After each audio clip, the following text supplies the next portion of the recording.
सुप्रभात दोस्तों। जैसा कि हमें पता है कि आप लोगों का 12th के बोर्ड का एग्ज़ाम बहुत पास आ गया है, आपके पास गिने चुने हुए दिन हैं, तो इसलिए हमने आज सरस्वती भगवान से यही वंदना की कि इस बार का क्वेश्चन पेपर एक मॉडरेट लेवल पे आए और 75% एवरेज मार्क्स बच्चों को आए, ताकि अच्छे बच्चे आईआईटी का एग्ज़ाम देने में प्रॉब्लम ना हो सके। और उसमें छोटा सा कंट्रीब्यूशन मेरा ये है कि आप ऑलरेडी पढ़ चुके हो, हम फिजिक्स के हर चैप्टर के इंपॉर्टेंट क्वेश्चंस और उसके डेरिवेशंस और उसको लिखना कैसे। प्रॉब्लम ये हो जाती है कि बहुत सारे बच्चों को बहुत सारा आंसर पता है लेकिन उसको एक फॉर्मेट नहीं दे पाते, तो वही कोशिश होगी मेरी, ताकि मेरी मदद से आप एक बार रिवीजन भी हो जाएगी, यानी एक पंथ दो काज, यानी एक पंथ में दो काज हो जाएगा, दो काम हो जाएगा एक वीडियो में। पहला काम कि इंपॉर्टेंट क्वेश्चन का डेरिवेशन हो जाएगा, इंपॉर्टेंट क्वेश्चन क्या है वो समझ जाएंगे, किसको पढ़ना है किसको छोड़ना है इस लास्ट टाइम में रिवीजन के लिए वो समझ जाएंगे,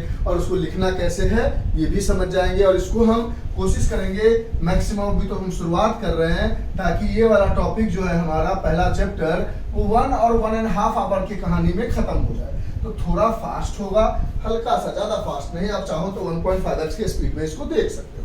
सबसे पहला क्वेश्चन आपसे पूछा जा सकता है, हम क्वेश्चन लिखते जाएंगे और उसको समझाते जाएंगे कि कैसे रिप्रेजेंट करना है। What is Coulomb's law. तो आप बच्चों की तरह डिफिनीशन मत लिखने लग जाना कि sir the force between two charges is ना ना ना ना। क्या कहना चाह रहे हैं हम ये कहना चाह रहे हैं कि ये सारी चीजें आप क्लास 12th में दिखाओगे करके। मान लो मैथमेटिकली दिखाना सीखोगे, ना कि लैंग्वेज के थ्रू। देखो कैसे कैसे लिखोगे, बोलोगे मान लो हमारे पास एक पॉजिटिव चार्ज है +q, दूसरा पॉजिटिव चार्ज है q2। पहले वाले चार्ज को 1 मान लिया, दूसरे वाले चार्ज को 2 मान लिया। दोनों सेम चार्जेज है, थोड़ा बड़ा छोटा बना दिया, इससे कंफ्यूज नहीं करना, लेकिन बड़ा छोटा बनाना नहीं है, ठीक है। जब हम लिखने का तरीका सिखा रहे हैं तो हर तरीका ठीक होना चाहिए, क्योंकि दोनों एक जैसे चार्ज है। मतलब बड़ा छोटा हो सकता है लेकिन बड़ा छोटा बनाने की जरूरत नहीं है। यहां से आप बोलोगे कि ये इसके बीच का डिस्टेंस मान लो r है, तो आप बोलोगे इलेक्ट्रोस्टैटिक फोर्स जो लग रहा होगा अकॉर्डिंग टू कूलम्स लॉ, ऐसे लिखोगे is product of two charges and it is inversely proportional to the square of distance between them. और यहां से लिख दोगे कि इन दोनों को मिलाकर हो जाता है हमारे पास q1 q2 upon r square, जिसको हम लिख देते हैं Fe directly proportional to k q1 q2 upon r square होता है, जहां पे k की वैल्यू 1/4 पाई एप्सिलॉन नॉट होती है। और इसको जब हम सॉल्व करते हैं, एप्सिलॉन नॉट की value 8.854 into 10⁻⁻12 newton metre square पर कूलम स्क्वायर की मदद से, तो हमें पता चलता है कि यहाँ पर जब हमने वैल्यू डाला 3.14 इंटू 8.854 इंटू 10⁻⁻12, तो इसकी वैल्यू, इसका यूनिट सॉरी उल्टा लिख दिया, इसकी unit coulomb square upon newton metre square, और ये आ जाती है 9 इंटू 10⁻9 न्यूटन मीटर स्क्वायर पर कूलम स्क्वायर। क्योंकि यहाँ पर इलेक्ट्रोस्टैटिक फोर्स जो है इनवर्सली प्रोपोर्शनल है डिस्टेंस के, तो इसका जब ग्राफ बनाओगे तो फोर्स और r के बीच का ग्राफ बनाओगे, सेपरेशन के बीच का, तो वो ग्राफ कुछ ऐसा बनता हुआ आएगा। जब भी 1/r हो, 1/r स्क्वायर हो, कुछ भी हो, उसका ग्राफ हमेशा ऐसा ही बनता है, क्योंकि ये r स्क्वायर के प्रोपोर्शनल है, तो इसको कहते हैं इनवर्स स्क्वायर लॉ। अब बोलोगे सर 2 नंबर के क्वेश्चन में इतनी बातें लिखेंगे? हाँ लिखेंगे, क्योंकि जब लिखोगे अच्छे से तो समझ में आएगा। आगे फिर इसी में क्वेश्चन पूछ सकता है दूसरा, right Coulomb's law in vector form. तो करना आपको कुछ नहीं है, इसका सॉल्यूशन लिखोगे तो यहां लिख दोगे फोर्स प्लस q1, यहां पर लिख दोगे q2, इसके बीच का डिस्टेंस r, इधर की तरफ दिखा दोगे फोर्स 1 2, इधर की तरफ दिखा दोगे फोर्स 2 1। मतलब ये बता रहा है कि मान लो ये पहला चार्ज है, ये दूसरा चार्ज है, ऐसे दिखा दोगे तो force on 1 due to 2, force on 2 due to 1। और यहाँ से इसमें एक चाहो तो एक और लाइन जोड़ सकते हो। आप समझो इतना सारा लाइन आपको याद नहीं रहेगा, तो कम से कम ये तो पता रहेगा कि कितना सारा चीज लिखना है। ये पॉइंट हटा सकते हो, डायरेक्ट k की वैल्यू लिख सकते हो, थोड़ा मोड़ा साइड आउट कर सकते हो। तो ये F12 is equal to F21, मतलब जो ये क्वेश्चन पूछा गया व्हाट इज कूलम्स लॉ, उसमें ये सारी बातें आपको समझानी पड़ेगी। ठीक है, 2 नंबर का ही क्वेश्चन हो, 3 नंबर का ही क्वेश्चन हो, उसके अकॉर्डिंग आपको बातें समझानी पड़ेगी। यहाँ पर दिखाना पड़ेगा कि इस पर एक फोर्स लग रहा है, फोर्स ऑन 1 ड्यू टू 2, और इस पर एक फोर्स लग रहा है, फोर्स ऑन 2 ड्यू टू 1, और इसमें बोलोगे कि मैग्नीट्यूड वाइज तीनों का फॉर्मूला सेम होगा, के Q1 Q2 upon R square. लेकिन कहता है कि अगर इसी को वेक्टर फॉर्म में लिखना हो तो इस पर न्यूमेरिकल भी पूछा जाएगा, लेकिन उसमें न्यूमेरिकल नहीं पूछा जाएगा, सिर्फ वेक्टर फॉर्म में। तो आप क्या कहोगे कि अगर ये वाला डायरेक्शन लोगे कि इधर से इधर जा रहे हैं, यानी 1 जो है वो जो 2 पर फोर्स लगा रहा है, फोर्स ऑन 2 ड्यू टू 1 के डायरेक्शन को अगर देखोगे तो फाइनल क्या है 2, इनिशियल क्या था 1, क्योंकि 1 से 2 पर जा रहे हैं तो R2 माइनस R1 का वेक्टर लिखोगे। और अगर इस डायरेक्शन में आओगे तो कहोगे 2 से 1 पर आ रहे हैं तो R1 माइनस R2 का वेक्टर लिखोगे, ऐसे बना दोगे। फिर यहाँ से लिखोगे फोर्स ऑन 1 ड्यू टू 2 जो होगा, तो पहले जो ओरिजिनल फार्मूला कूलम्स लॉ का आया है उसको लिख दोगे, के Q1 Q2 upon R square. उसके बाद जो चेंज हो रहा होता है इसमें, तो Q1 Q2 फिक्स्ड है, K फिक्स्ड है 9 × 10⁻⁹, R जो है वो बदल सकता है। तो जो चेंज हो रहा होता है उसको लेकर उसके वेक्टर का यूनिट वेक्टर कुछ ऐसा बनाकर डाल देते हैं, उसके ऊपर ऐसे कैप लगा देते हैं, तो ये ऑटोमेटिकली वेक्टर फॉर्म में चेंज हो जाता है। लेकिन एक फार्मूला हमने मैथ में पढ़ा होगा कि ऐसे अगर कैप है तो vector A upon mod A इसकी वैल्यू होती है। इसी प्रोसेस में तोड़ देंगे इसको, तो इसको जब तोड़ेंगे तो बोलेंगे force on 1 due to 2 is equal to K Q1 Q2 upon R square, और ये टूट के बन जाएगा R1 vector minus R2 vector upon mod of R1 vector minus R2 vector के पावर में 1। क्योंकि ये तीनों के तीनों चीजें तो डिस्टेंस ही है, यहाँ से बोलोगे mod of R is equal to mod of R1 minus R2 vector, क्योंकि डिस्टेंस तो उतना ही है, सिर्फ वेक्टर फॉर्म में ना। तो मैग्नीट्यूड वाइज मॉड लगाने का मतलब वैल्यू वाइज 2 मीटर ही तो तीनों की वैल्यू है ना, तो वैल्यूज वाइज हम अगर बात करेंगे तो ये तीनों आपस में 2 माइनस 1, ये तीनों आपस में बराबर होंगे। क्योंकि यहाँ पर 1 2 है तो इसको भी 1 2 का मॉड का स्क्वायर डालेंगे, तो ये फोर्स ऑन 1 ड्यू टू 2 आ जाएगा हमारे पास, के Q1 Q2 upon R square, R1 vector minus R2 vector upon, इसको हम डायरेक्ट डाल दिया R1 माइनस R2 वेक्टर का मॉड का स्क्वायर, और यहाँ पर R1 माइनस R2 वेक्टर का मॉड, और ये दोनों मिलके क्यूब बन गया, तो हो गया force on 1 due to 2 is equal to K Q1 Q2 upon R1 vector minus R2 vector का क्यूब, और यहाँ पर बच गया R1 vector minus R2 vector. ये फार्मूला हो गया इन वेक्टर फॉर्म। और उसके बाद लिख दोगे सिमिलरली, इसी तरह से फोर्स ऑन 2 ड्यू टू 1 अगर पूछेगा तो जहां R1 माइनस R2 है वहां R2 माइनस R1 कर देंगे। तो इस तरह से ये इंपॉर्टेंट क्वेश्चंस भी है जिसको आपको रिवाइज भी कर लेना है, और साथ ही साथ कैसे हम लिख रहे हैं इस बात पर भी थोड़ा सा नजर घुमा लेना है। अगर आपको आती है ये सारी चीजें तो लिखने की जरूरत नहीं है, नहीं आती है तो सारी चीजें ऐसे बता दोगे, ये 2 क्वेश्चन कंप्लीट हो जाएगा। फिर हम इसको इरेज करेंगे और आगे बढ़ेंगे तीसरे क्वेश्चन की तरफ। तो तीसरा क्वेश्चन हमें कहेगा राइट प्रिंसिपल ऑफ सुपरपोजिशन, तो उसको समझाते हैं हम। तो जो जो इम्पोर्टेंट है सिर्फ उसी की बात करेंगे, ताकि 1 घंटे से 1.5 घंटे में हम कहानी को समझ पाए और जान पाए, ठीक है। और ऑलरेडी आप बहुत सारा चीज पढ़ के आए हो, तो आपके लिए रिवीजन जैसा वीडियो हो जाए और आपको अच्छे नंबर आ जाए। कम से कम जो भी चैप्टर हम पढ़ाए उसके क्वेश्चन आपसे ना छूटे। तीसरा क्वेश्चन कहेगा right the, not what is, state principle of superposition.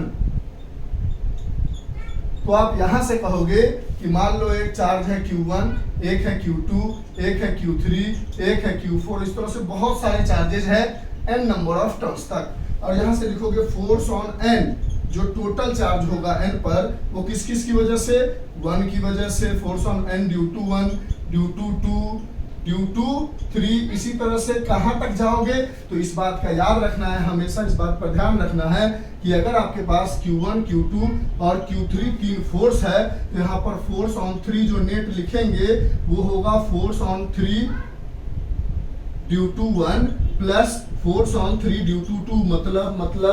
मतलब कि जो 3 पर फोर्स है वो 3 की वजह से नहीं लग रहा है। तो कितने चार्जेस पर फोर्स निकाल रहे हैं? n 5 भी हो सकता है, 6 भी हो सकता है। तो force on n due to क्या लिखे, नंबर तो है नहीं, तो इसको अगर थोड़ा एलोबरेट करें तो force on 3 due to 3 minus 1 लिख दे तो कोई दिक्कत है? यानी जितना चार्ज है उससे एक कम, तो n चार्ज है उससे एक कम। और इसको लैंग्वेज में लिख दोगे कि net force on any one charge is the vector sum of remaining all charges. दो बातों का ध्यान रखना है। कौन सा दो बात सर? एक रिमेनिंग शब्द नहीं छूटना चाहिए, एक वेक्टर शब्द नहीं छूटना चाहिए। वो आपको समझाने की जरूरत नहीं है, उसको एक्सप्लेनेशन हम समझाने के लिए किए हैं, लिखने में इसको लिखना नहीं है, आपको सिर्फ यहां तक लिख देना है, स्टेट प्रिंसिपल ऑफ सुपरपोजिशन। फिर आपसे आगे पूछा जाएगा question, next important question 4th number, write down the characteristics of electric field lines. तो कैसे कैसे बनाओगे? एक पहला बनाओगे प्लस क्यू और ऐसे दिखाओगे, देखना जो पास की लाइन होगी उसकी बड़ी दिखाओगे, क्योंकि इलेक्ट्रिक फील्ड का फॉर्मूला KQ/R² होता है। जैसे ग्राफ का आप देख रहे थे, फोर्स का जो ग्राफ देख रहे थे, उसी तरह इलेक्ट्रिक फील्ड वर्सेस सेपरेशन का भी ग्राफ सेम बनेगा। तो कभी कभी ग्राफ से भी क्वेश्चन पूछ लिया जाता है, तो घबराना नहीं है। तो अगर R बढ़ेगा तो इलेक्ट्रिक फील्ड घटेगा। तो पहले वाला लाइन बड़ा होगा, दूसरा वाला लाइन थोड़ा छोटा, तीसरा वाला और छोटा। इस तरह से इलेक्ट्रिक फील्ड लाइंस बनाओगे।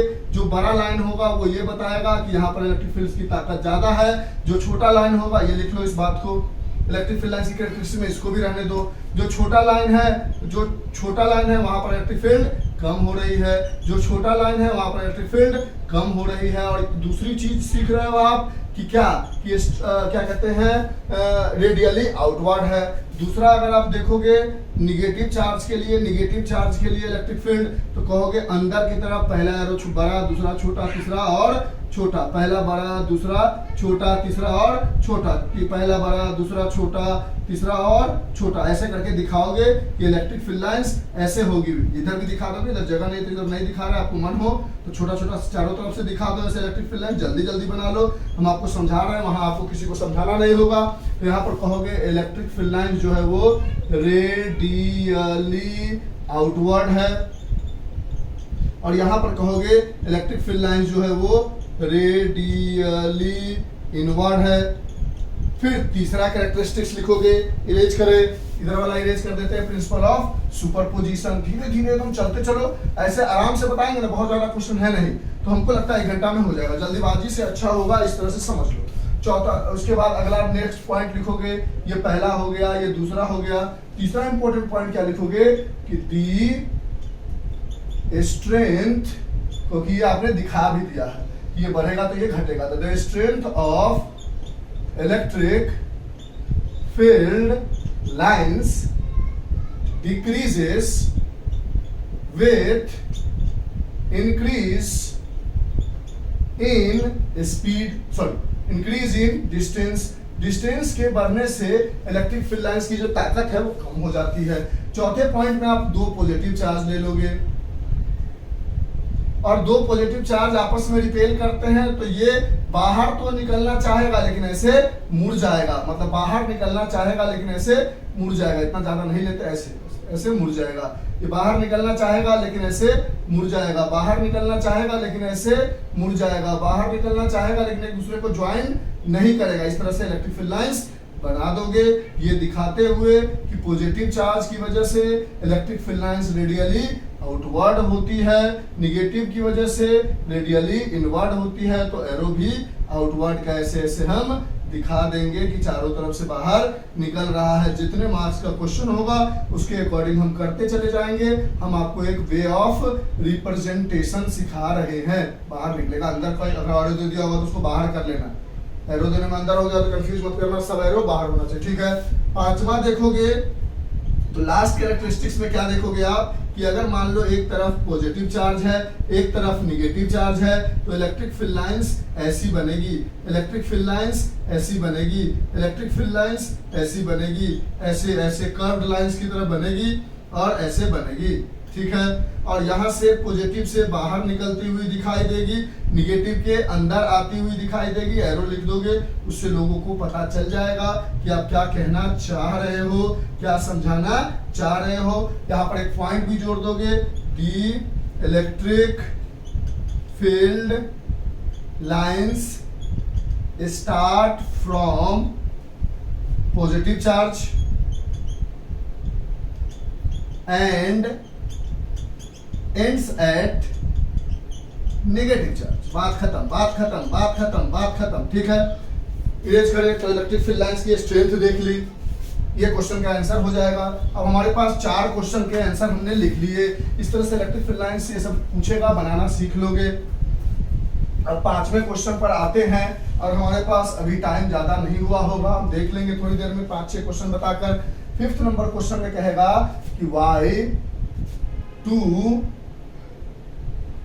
electric field lines do not intersect each other। फिर हम छोटा छोटा बात को पकड़ के चलना है, थोड़ा सा क्वेश्चन बनाना है, पूरा कवर अप कर लेना है 1 घंटे में। तो ऐसे बना दोगे कि ये प्लस क्यू है, यहाँ से जा रहा है माइनस क्यू पे, और ये कहीं पर इससे टकरा जा रहा है। तो जहां पे टकराएगा तब इलेक्ट्रिक फील्ड लाइंस प्लस से निकल रहा था, माइनस की तरफ आना चाह रहा था, लेकिन इस जगह पर सोच रहा है इधर से जाए या इस डायरेक्शन को पकड़े, कौन सा इलेक्ट्रिक फील्ड का डायरेक्शन होना चाहिए एक ही पॉइंट पर। तो इसलिए बोला if they intersect there will be 2 direction of electric field, that is not possible. There will be 2 direction of electric field that is not possible. बना के बोल दोगे तो इसका मतलब therefore electric field lines never intersect each other. Next question आपसे 6th number पूछा जा सकता है, आराम से समझ रहे हो ना, बहुत टफ तो नहीं लग रहा, इजी इजी है। 6th नंबर पूछा जा सकता है, what is electric dipole, right its unit. Electric dipole क्या होता है उसकी यूनिट लिखो। तो आप पहले एक नेगेटिव चार्ज बना लोगे, एक पॉजिटिव चार्ज बना लोगे, इसके बीच के डिस्टेंस को, सेंटर को ओ ले लोगे, यहां से यहां तक के डिस्टेंस को ए ले लोगे, यहां से यहां तक के डिस्टेंस को ए ले लोगे, और यहां पर दिखा दोगे कि इलेक्ट्रिक डाइपोल का डायरेक्शन माइनस से प्लस होता है। फिर लिख दोगे electric dipole is equal to Q into 2A, ऐसे दिखा दोगे। फिर लिख दोगे SI यूनिट जो होता है वो चार्ज की यूनिट कूलम्ब, और 2 का कोई यूनिट नहीं, A क्या है डिस्टेंस, डिस्टेंस का यूनिट मीटर, इसको लोग कूलम्ब मीटर भी लिख देते हैं। डिफिनीशन थोड़ा मार दोगे, 2 equal and opposite charges separated by a very small distance। ठीक है, ये सारी चीजें लिख दोगे, इलेक्ट्रिक डाइपोल हो जाएगा। फिर आगे बढ़ते हैं, लिखते चलो, हम मिटाते चल रहे हैं, हम आगे बढ़ते चल रहे हैं। 6 क्वेश्चन हो गए, एकदम इंपॉर्टेंट बात करके निकल जाना है, एकदम रिवाइज करके। क्वेश्चन नंबर 7 पे आते हैं, कहता है find the electric field due to an electric dipole on its axis. यानी हमें ई एक्सियल निकालना है। ई एक्सिस, देखो रिप्रेजेंटेशन पर ध्यान भी देना है, सिर्फ आंसर को समझ नहीं लेना है, कैसे लिख रहे हैं इस बार पर भी ध्यान देते रहना है।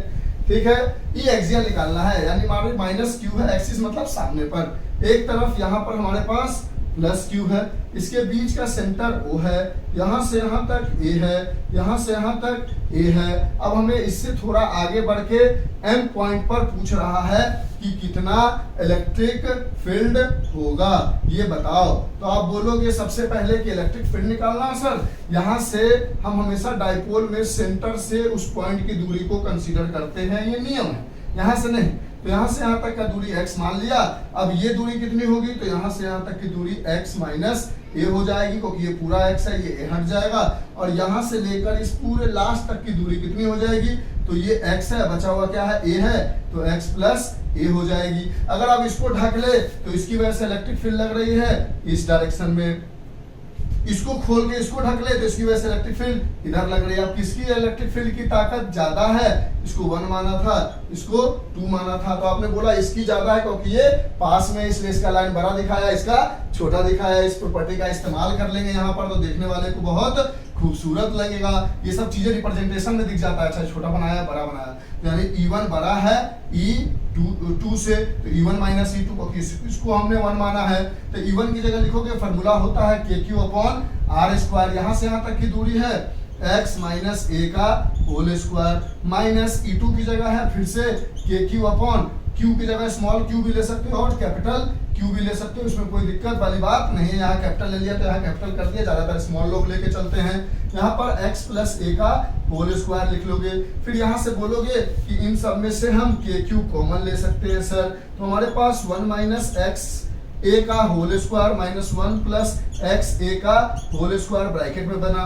तो अब इसको इरेज कर देते हैं, उस वाले पार्ट को पहले में लिख लिया होगा आपने, क्योंकि आप बोर्ड का एग्जाम दे रहे हो तो आपको ये बहुत सारी चीजें समझानी है, तो थोड़ा फास्ट कैलकुलेशन यहाँ पे कर लोगे। ई नेट बराबर के क्यू लिखोगे और बोलोगे इन दोनों का डायरेक्ट एलसीएम होगा क्या, एक्स स्क्वायर माइनस ए स्क्वायर का होल स्क्वायर। कैसे, x माइनस ए का होल स्क्वायर x प्लस ए का होल स्क्वायर, ये दोनों एलसीएम होता नीचे में, तो इसकी जगह हम क्या लिखते, x प्लस ए का होल स्क्वायर माइनस इसकी जगह हम क्या लिखते, x माइनस ए का होल स्क्वायर। एक लाइन में यहाँ से यहाँ तक पहुंच सकते थे, इतना दिमाग को तेज चलाना है क्योंकि ये डेरिवेशन है, कैलकुलेशन टीचर समझ लेता है, पूरा लाइन बाय लाइन तोड़ने में टाइम चला जाएगा। यहाँ से हम कहेंगे कि x जो है वो बहुत बहुत बहुत बहुत बहुत बड़ा है a से, क्योंकि डाइपोल का डेफिनेशन में ही लिखा था separated by a very very small distance, यानी x स्क्वायर तो और बड़ा हो जाएगा a से, a स्क्वायर से, तो यानी a को हम टेंस टू 0 कर लेंगे, सिर्फ नीचे वाले को, ऊपर वाले में नहीं। क्यों नहीं करेंगे, क्योंकि ऊपर में चीजें जुड़ेगी, जब ब्रैकेट खोलोगे नीचे में चीजें माइनस हो रही है और स्क्वायर में माइनस हो रही है, ऊपर में अकेले बच जाएगी। समझाते हैं, देखो कैसे करोगे यहाँ से, अगर नहीं समझ में आया तो ई नेट बराबर के क्यू, ऊपर वाले की ब्रैकेट खोलोगे तो A square plus B square plus 2ab, फिर माइनस साइन है, अंदर वाले की ब्रैकेट खोलोगे तो ए स्क्वायर प्लस तो माइनस आ जाएगा, बी स्क्वायर माइनस तो प्लस 2ax आ जाएगा, और नीचे में आप सीधा सीधा कर दोगे कि x बहुत बड़ा है तो ये x स्क्वायर के पावर में स्क्वायर हो जाएगा, ऊपर में क्यों नहीं किया देखो समझ में आ जाएगा, ये सब कट गया।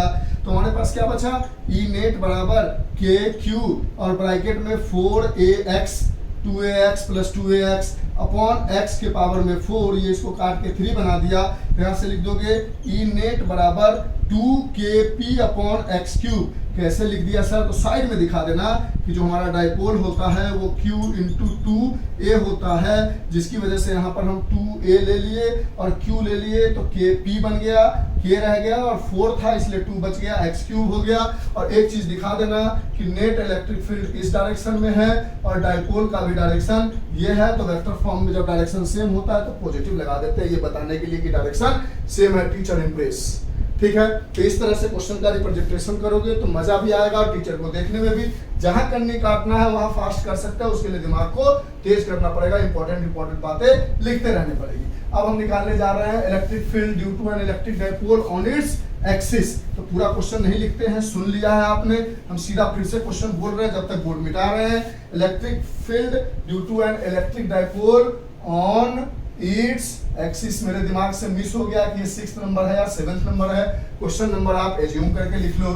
अब यहाँ पर इलेक्ट्रिक डाइपोल बना दोगे ऐसे, यहाँ पर निगेटिव, यहाँ पर बना दोगे पॉजिटिव, यहाँ पर दे दोगे सेंटर, यहाँ से यहाँ तक ए, यहाँ से यहाँ तक ए, यहाँ से एक्सिस से ऊपर जाना है, ऑन इट्स एक्सिस तो बना चुके हो, sorry, on it's equatorial, confuse मत करना, एक्सिस अभी बना लिए ना, अब इक्वेटोरियल बनाना है। ई एक्सियल क्या आया था लिख लो आप, ई एक्सियल आया था आपके पास प्लस में 2kp प्लस, इसलिए कि एक डायरेक्शन है, प्लस से हमको कोई मतलब नहीं है, अपॉन एक्स क्यूब। अब इक्वेटोरियल बोलो या परपेंडिकुलर बाइसेक्टर बोले, क्वेश्चन को समझ लेना है। अब बोलोगे कि मान लो ये दूरी x है या पॉइंट m है, इस पे पूछ रहा है, तो यहाँ से यहाँ तक हमने ज्वाइन किया, बोला ये a है x है, इसको r मान लेते हैं। यहाँ से ज्वाइन कर देखा ये भी a है x है, यानी ये भी r होगा। हमने बोला पॉजिटिव चार्ज की वजह से इलेक्ट्रिक फील्ड कुछ ऐसी लगेगी, मान लो इसको 1 चार्ज मान लेते हैं तो E1, निगेटिव इसको अपनी तरफ लेके आएगा, इसको मान लेते हैं E2, 2 चार्ज है। अब E1 की वैल्यू क्या होगी, तो KQ अपॉन दूरी R स्क्वायर, तो KQ upon R square. E2 की वैल्यू क्या होगी, तो KQ अपॉन R की दूरी, तो KQ अपॉन R स्क्वायर। यहाँ से देखा E1 बराबर E2 है, लेकिन दो डायरेक्शन में आने की वजह से हमने सोचा कि E नेट निकाल लेते हैं, लेकिन प्रॉब्लम ये था कि ये इक्विलैटरल ट्रायंगल तो है नहीं कि E नेट का एंगल, ये एंगल हमको थोड़ी पता है कितना होगा, तो हम ये एंगल हमको बिल्कुल नहीं पता है कितना है, तो हम वो वाला लॉजिक नहीं कर सकते जो प्रिंसिपल ऑफ सुपरपोजिशन में करते थे।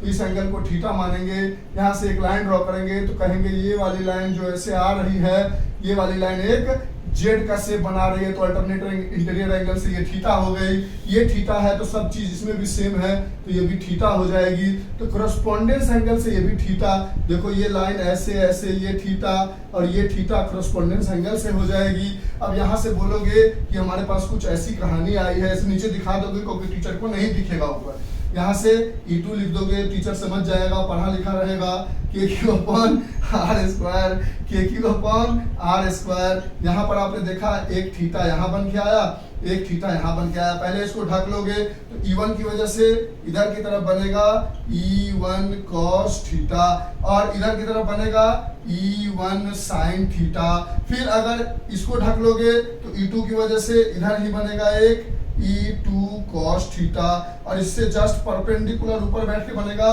E2 sin theta. E1 E2 बराबर है तो E2 cos थीटा और E cos थीटा लिखो, एक ही बात है, तो ये दोनों एक दूसरे को कैंसिल आउट कर जाएगा। तो बोलोगे इस समय जो E नेट निकल रहा है इस डायरेक्शन में निकल रहा है ओवरऑल, और क्या निकल रहा है 2E cos थीटा निकल रहा है, वो डायग्राम में दिखा दिया आपने। तो लिख दोगे 2E cos थीटा। फिर बोलोगे यहाँ से E नेट की वैल्यू है 2, E की जगह KQ upon R square. cos theta होता है हमारे पास बेस अपॉन हाइपोटेनियस। इस ट्रायंगल में देखेंगे थीटा ये है तो बेस ये है, 90 ये है तो हाइपोटेनियस ये है, यानी बेस अपॉन हाइपोटेनियस, यानी A अपॉन R वैल्यू डाल देंगे तो इंटू A अपॉन R हो जाएगी। फिर बोलोगे 2 इंटू A इंटू Q बराबर हो जाएगी हमारे पास E नेट बराबर KP, क्योंकि यहाँ पर लिख दोगे P बराबर Q इंटू 2A, कहानी टीचर समझ जाएगा। KP अपॉन RQ, और R को क्या लिख सकते हो आप, इसमें देखो तो ये 90 है तो पैथागोरस से R स्क्वायर बराबर x square plus A square, यानी सॉरी हाँ ठीक है x square minus A square, नहीं ठीक है प्लस ही होगा, my mistake, x square plus A square. यहाँ से R बराबर क्या लिख दोगे, under root x square plus A square. देखो ना ये 90 है तो हाइपोटेन्यूज तो यही है ना, ये परपेंडिकुलर ये बेस है। यहाँ से आपको ये नहीं लिखोगे, यहाँ से आपको वैल्यू किसकी चाहिए थी, x की, क्योंकि पिछले बार भी x में निकाला था, x दूरी ये निकाला ना, यहाँ से कितना होगा, तो यहाँ से x स्क्वायर बराबर क्या लिख सकते हो, R square minus A square. कोई दिक्कत है, पक्की वाली बात, यहाँ आपको x स्क्वायर की वैल्यू चाहिए, सॉरी आपको देखो समझा रहे हो, कंफ्यूज नहीं करना। यहाँ से R स्क्वायर बराबर लिख सकते हो x square plus A square के पावर में 1/2, गलत कुछ नहीं लिख रहा है, R माना x माना, ठीक है। तो x r की जगह हमें वैल्यू पुट करनी है, ठीक है, r की जगह r बराबर इसको लिख लो कहीं पर, क्योंकि रिप्रेजेंटेशन है, एक गलती कहानी खत्म हो जाएगी। लिखो, लिख लिया, हाँ सब चीज सही है, सॉरी थोड़ी सी हमें लगा कि गलती नहीं होनी चाहिए, ठीक है सॉरी। तो ये r³ आ गई, यहाँ पर लिखोगे E नेट बराबर KP, r की जगह लिखोगे upon x square plus A square के पावर में, यहाँ 1/2 है और यहाँ 3 है तो 3 इंटू 1/2, यानी ओवरऑल क्या हो जाएगा 3/2 हो जाएगा। फिर अभी आपने पढ़ा है, देखो कंफ्यूजन नहीं था, सब ठीक था, आप समझ गए बात को, रिप्रेजेंटेशन कैसे था। फिर कहोगे x बहुत बहुत बहुत बहुत बड़ा है a से, तो x जो है वो बहुत x स्क्वायर बहुत बहुत बहुत बहुत बहुत बड़ा हो जाएगा a स्क्वायर से, तो a लगभग टेंस टू 0 हो जाएगा, ये खत्म हो जाएगा। तो यहाँ से आपको E नेट बराबर मिलेगा KP अपॉन एक्स स्क्वायर के पावर में 3/2, 2 से 2 कट जाएगा और ऊपर में हमारे पास KP है तो ई नेट बराबर आ जाएगा KP/x³। अब इसमें इंपॉर्टेंट चीज आप दिखा देना कि ई नेट इधर है और P डाइपोल इधर है, यानी यहाँ पर निगेटिव लगा देना अगर उधर दिखा नहीं पाते हो तो बड़ा अच्छा डेरिवेशन में काम बन जाएगा। फॉर्मूला जब क्वेश्चन बनाना हो तब मत करो, लेकिन जब डेरिवेशन करना हो तब तो कर ही दो, ठीक है। इरेज करें, समझ गए हो बात। कितना टाइम हुआ है, टाइम नहीं देख पाए हम, टाइम हुआ है 29 मिनट, ठीक है, हो जाएगा। चलो ना, इक्वेटोरियल कर लिया, एक्सियल कर लिया, अब हम आगे बढ़ने जा रहे हैं। एकदम इंपॉर्टेंट क्वेश्चन की बात कर रहे हैं, 1.5 घंटे से पहले हम आपको कर देंगे, दिक्कत वाली बात नहीं है। यहां से आपने 2 फार्मूला सीखा, उससे एक छोटा सा क्वेश्चन 2 नंबर का क्या बन सकता है, तो कहेगा ई एक्सियल आपने पाया 2KP/x³, ई इक्वेटोरियल आपने पाया KP/x³। दोनों में देखो तो फार्मूला में क्या अंतर है, तो यही है कि ई एक्सियल जो है वो इक्वेटोरियल से 2 गुना है। छोटा कौन है, इक्वेटोरियल, तो 2 उसमें मल्टीप्लाई करते हैं जो छोटा होता है। अब क्वेश्चन पूछ देगा कि if the axial electric field is 4 Newton पर कूलम फाइंड ई इक्वेटोरियल, तो आप बोलोगे ई, यहाँ पर बोलोगे ये लिख दोगे और बोलोगे एक्सियल है 4 is equal to 2 into E equatorial, तो ई इक्वेटोरियल आ जाएगा 4/2, दैट इज 2 न्यूटन पर कूलम। इस तरह से आंसर बना लोगे, छोटी छोटी बातों को पकड़ोगे। अब हम आगे बढ़ते हैं, ठीक। अब पूछेगा define electric flux, right its unit. नहीं, उससे पहले आपसे एक और क्वेश्चन क्या पूछ सकता है इसी डाइपोल के regarding, find the torque when, फिर उसके बाद फ्लक्स पे आ जाएंगे, when an electric dipole placed in an uniform electric field, ठीक है। एकदम 100% बातें देने के लिए हम आपके लिए इतना मेहनत करने की कोशिश कर रहे हैं। Find the torque when electric dipole placed in an uniform electric field. एक इलेक्ट्रिक डाइपोल है मान लो, ऐसे समझना चीजों को, कैसे कैसे लिखना है, फास्ट।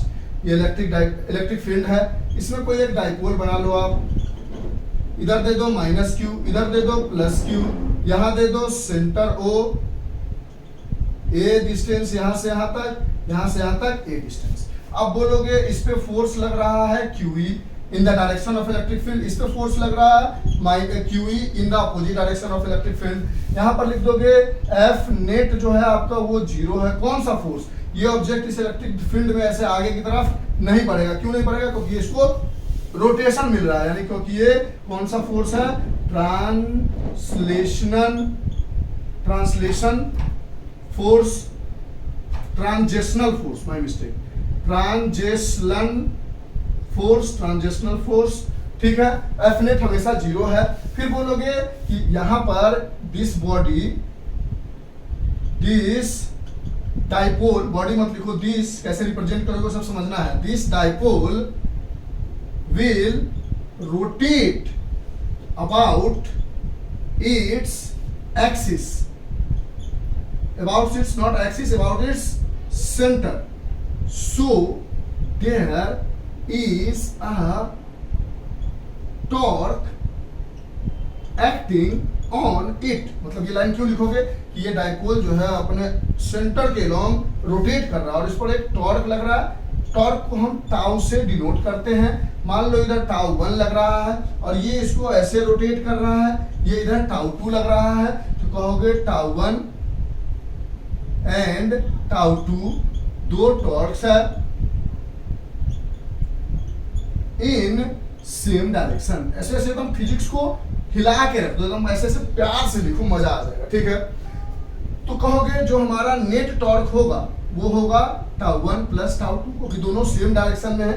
मार्कर चेंज कर लेते हैं, दोनों सेम डायरेक्शन में है। फिर बोलोगे साइड में लिख दोगे कि हमारे पास टॉर्क का फॉर्मूला होता है परपेंडिकुलर डिस्टेंस, मतलब ऐसे लिखो पहले, फोर्स इनटू परपेंडिकुलर डिस्टेंस, ये बात दिखा दो, टॉर्क का फॉर्मूला होता है हमारे पास। तो बोलोगे फोर्स तो हमारे पास, इसके लिए लिखोगे टॉर्क नेट, तो τ1 है तो बोल दो फोर्स 1 और परपेंडिकुलर डिस्टेंस 1, प्लस τ2 है तो फोर्स 2, परपेंडिकुलर डिस्टेंस दूसरा वाला। यहां से बोलोगे एफ नेट टॉर्क नेट बराबर फोर्स 1 क्या लग रहा है आपके पास, क्यू ई लग रहा है, और परपेंडिकुलर डिस्टेंस यानी सेंटर से इस पॉइंट की परपेंडिकुलर वाली डिस्टेंस कौन सी है, ये है। यहां से इसको मिला लो। अब हम मान लेते हैं कि ये जो इलेक्ट्रिक डाइपोल रखा गया था वो थीटा एंगल ऊपर रखा गया था इलेक्ट्रिक फील्ड से, तो ये भी एंगल थीटा पर आ जाएगा। इसमें साइन थीटा लगाओगे तो इसकी वैल्यू ए साइन थीटा बन के आ जाएगी, ये परपेंडिकुलर की वैल्यू। तो यहां से लिख दोगे क्यू ई इंटू ए साइन थीटा।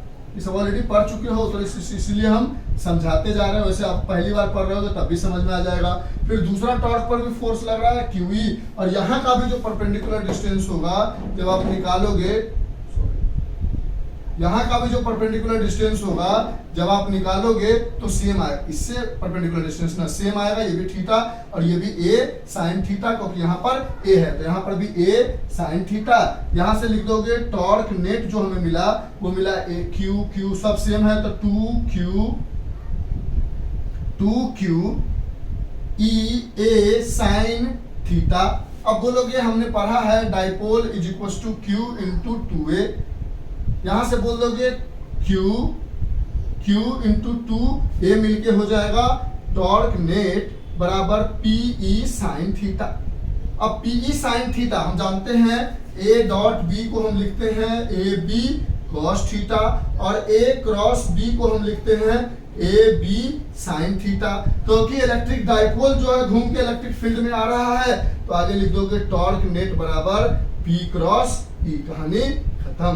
इसी में क्वेश्चन, अब लिखो इसको, लिख लिया पक्की बात, इतना सारा बात लिख दोगे कहानी हो जाएगा।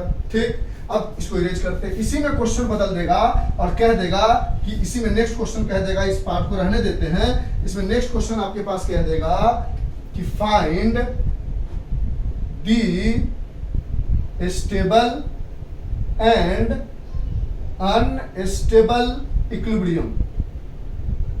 स्टेबल एंड अनस्टेबल इक्विलिब्रियम मतलब ये टॉर्क है, सॉरी डाइपोल है, इलेक्ट्रिक फील्ड है यहाँ पर हमारे पास, और कहोगे कि अगर हम ऐसे रखते हैं -Q + Q तो ये इसको इधर फोर्स लगाएगा, ये इसको इधर फोर्स लगाएगा। अब इसको अगर थोड़ा सा भी आप घुमाओगे तो फिर इधर की तरफ घूम जाएगा, क्योंकि अभी देख रहे हो कि इधर हमेशा इधर आना चाहता है, तो ये कैसा हो गया, स्टेबल इक्विलिब्रियम में हो गया, एकदम स्टेबल है, थोड़ा भी हिलाओगे फिर अपनी जगह पे आ जाएगा। लेकिन अगर दूसरा आप बनाते हो ऐसा इलेक्ट्रिक फील्ड और सब चीज सेम रखते हो, बस निगेटिव चार्ज इधर पॉजिटिव चार्ज इधर कर देते हो, तो ये इसको फोर्स इधर लगाएगा, ये इसको फोर्स इधर लगाएगा, घूमेगा नहीं।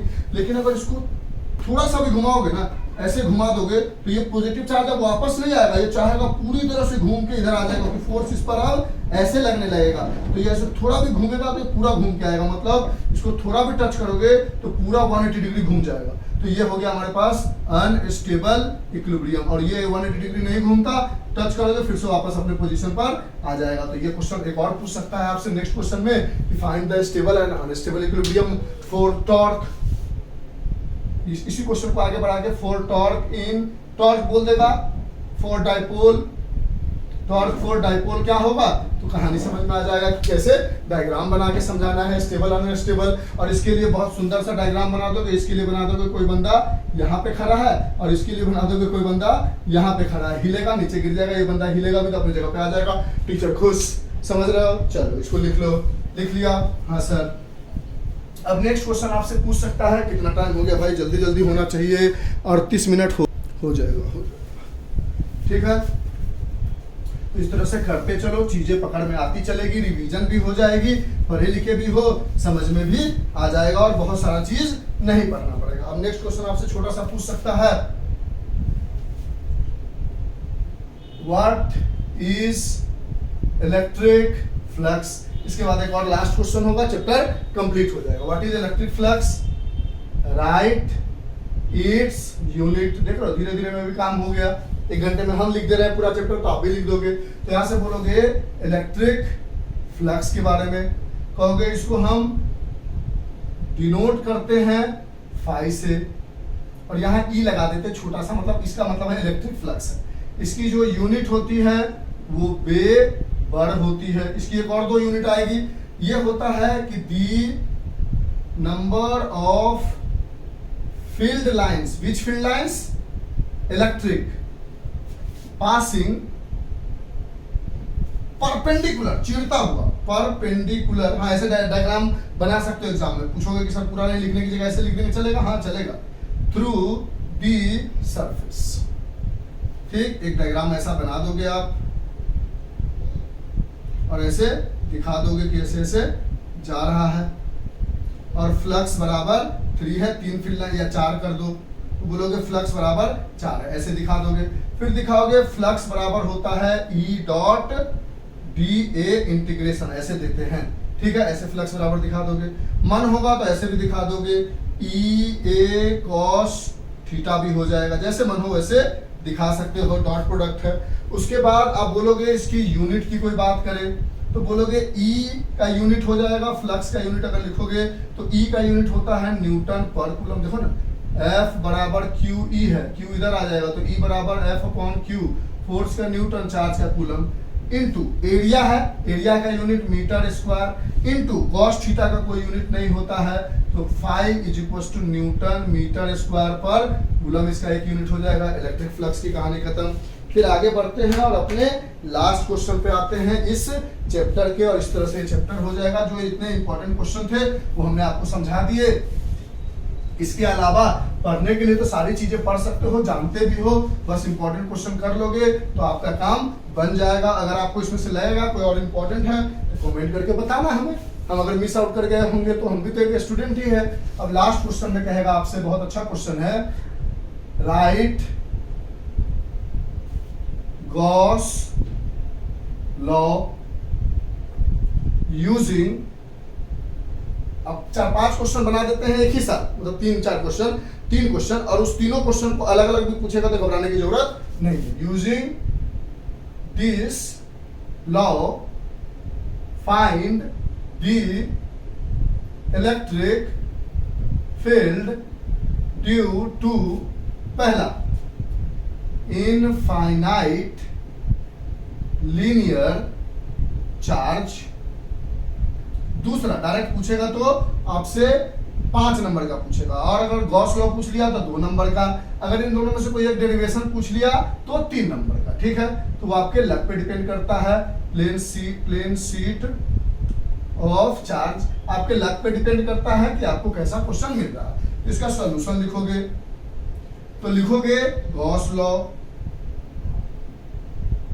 सबसे पहले यहां से लिख दोगे कि the net flux enclosed in 3-dimensional surface is Q inside upon epsilon naught। उतना लंबा चौड़ा साइंस बनाने की जरूरत नहीं, सिंपल लैंग्वेज लिखो, ठीक है। फिर डिनोट कर दोगे फ्लक्स बराबर E dot D A is equal to Q inside upon epsilon naught। 2 number आपको मिल गया, कहानी खत्म है, ठीक है। फिर उसके बाद आप दूसरा पहला क्वेश्चन बनाओगे, इनफाइनाइट लीनियर चार्ज, ठीक है। तो यहां पर क्या करोगे, एक इनफाइनाइट लीनियर चार्ज बना लोगे एकदम पतला सा, इसके ऊपर positive positive positive positive positive positive positive positive charge है, और ये इनफाइनाइटली लॉन्ग है, ऐसा दिखा दोगे। थोड़ा बहुत मन होगा तो यहाँ इनफाइनाइट और यहाँ माइनस इनफाइनाइट लिख लोगे। इससे r दूरी पर आपसे पूछेगा एट अ पॉइंट P, तो इधर से भी r दूरी आगे बढ़ जाओगे एट अ पॉइंट Q मान लो, और यहाँ पर एक आप गॉसियन पॉइंट मत मान लो, नहीं मानना है तो गॉसियन सरफेस बना लोगे, और इसका गॉसियन सरफेस कैसा होगा, सिलिंड्रिकल होगा, ठीक, ऐसे बना दोगे। अब कहोगे क्योंकि पॉजिटिव चार्ज लीनियरली डिस्ट्रीब्यूटेड है तो इलेक्ट्रिक फील्ड लाइंस इसी डायरेक्शन में, पॉजिटिव चार्ज से अवे जाती है, इसके लिए इधर, इसके लिए इधर, यानी ओवरऑल डायरेक्शन कैसा है इलेक्ट्रिक फील्ड का, ऐसा ही है।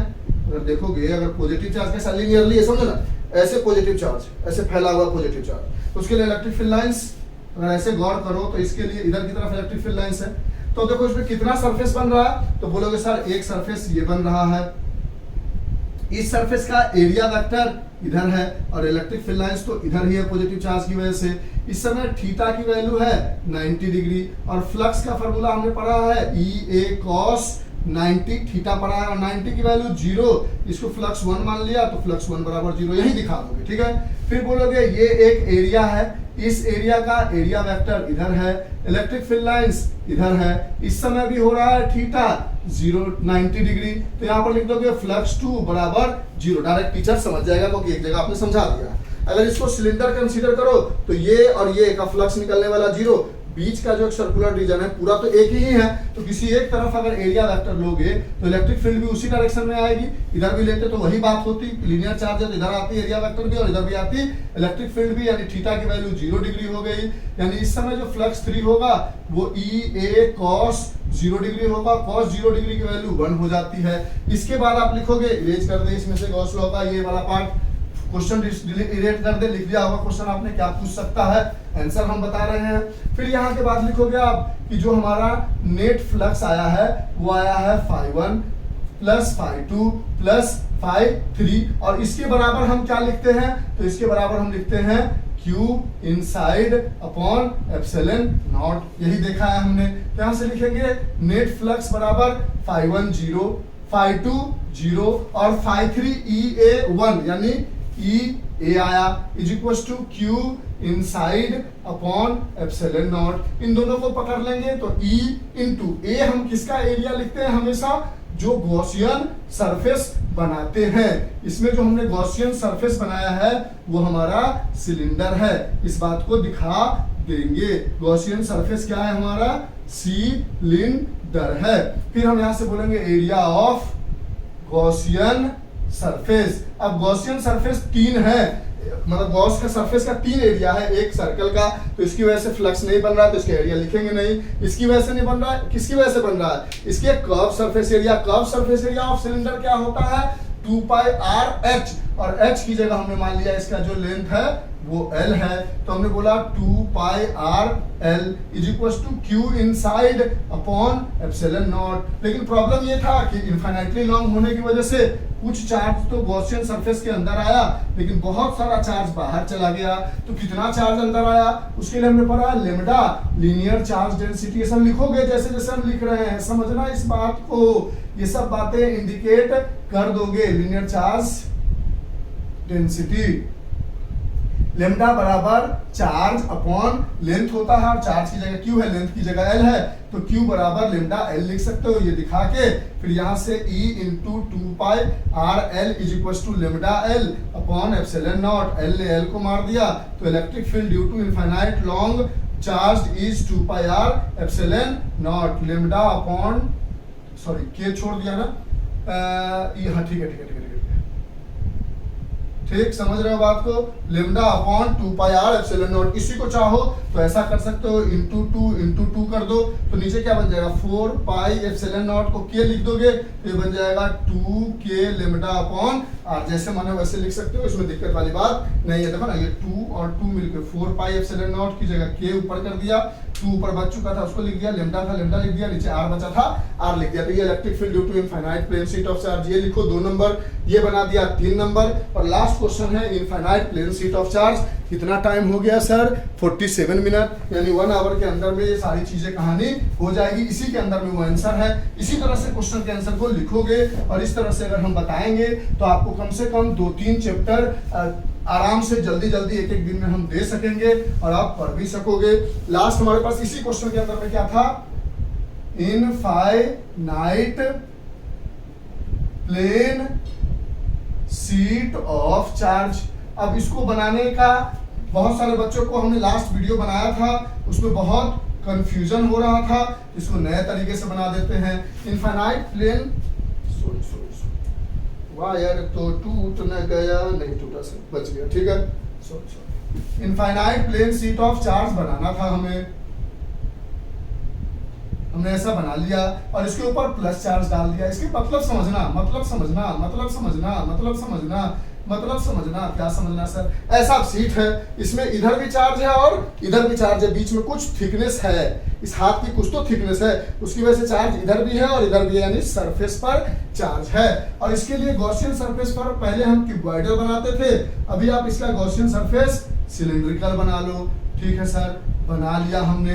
अब हमने बोला कि इस पॉजिटिव चार्ज की वजह से इलेक्ट्रिक फील्ड इधर, इस पॉजिटिव चार्ज इधर है तो इसकी वजह से इलेक्ट्रिक फील्ड इधर, इस सरफेस का एरिया वेक्टर इधर, यानी थीटा की वैल्यू 0, यानी ई फ्लक्स बराबर ई ए कॉस थीटा यानी 0, यानी फ्लक्स बराबर ई ए, इसको फ्लक्स 1 मान लिया हमने। फिर इस तरह भी एरिया वेक्टर इधर की तरफ, यानी थीटा अभी भी 0, और यहाँ लिख दिया फ्लक्स 2 बराबर ई ए। टीचर समझ गया। फिर हमने बोला कि ये जो हमारा मार्कर है उसका एक ही सरफेस बचा हुआ है सिलेंडर का, उसका जो एरिया वेक्टर होगा कहीं ना कहीं ऊपर होगा, लेकिन इलेक्ट्रिक फील्ड लाइंस तो इधर ही जा रही है, तो थीटा की वैल्यू हो गई 90 डिग्री, तो फ्लक्स 3 हो गया हमारे पास ई ए कॉस 90 डिग्री।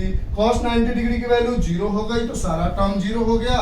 तो नेट फ्लक्स बराबर हमने लिखा कि पहले है हमारे पास फ्लक्स 1 प्लस फ्लक्स 2 की वजह से, जिसको बराबर में हम लिखते हैं Q inside upon epsilon not. तो यहाँ से बोला फ्लक्स 1 है ये, फ्लक्स 2 है ये, Q इनसाइड अभी पता नहीं, अपॉन एप्सिलॉन नॉट, ये बन गया 2EA is equals to Q inside upon epsilon naught. फिर हमने बोला क्योंकि यहाँ पर सरफेस पर चार्ज है तो इसको हम यूज करेंगे सरफेस चार्ज डेंसिटी, और जब सरफेस चार्ज डेंसिटी होता है चार्ज अपॉन एरिया, तो हमने बोला 2EA इज इक्वल्स टू, यहाँ से चार्ज बराबर सिग्मा इंटू एरिया, इसको सिग्मा बोलते हैं सरफेस चार्ज डेंसिटी को।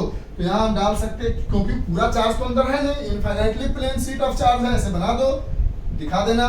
तो अंदर में कुछ ही चार्ज है और वो चार्ज है sigma into area upon epsilon naught. Area से एरिया कट गया, यहाँ से इलेक्ट्रिक फील्ड की वैल्यू आ गई sigma upon 2 epsilon naught due to infinite plane sheet of charge. और ये बहुत इंपॉर्टेंट है जब अगला चैप्टर का हम डेरिवेशन आपको बताएंगे। तो इस तरह से पहला चैप्टर का डेरिवेशन हमने आपको कंप्लीट कर दिया। इसको लिख लो, स्क्रीनशॉट ले लो, समझ लो, जान लो। अब हम दूसरे एक्सरसाइज के इंपॉर्टेंट क्वेश्चन और how to write the answer of that question को कहानी समझाने की कोशिश करेंगे। Bye, have a nice day, enjoy, take care and all the best for exam. Bye. 1 घंटे से पहले कर दिया।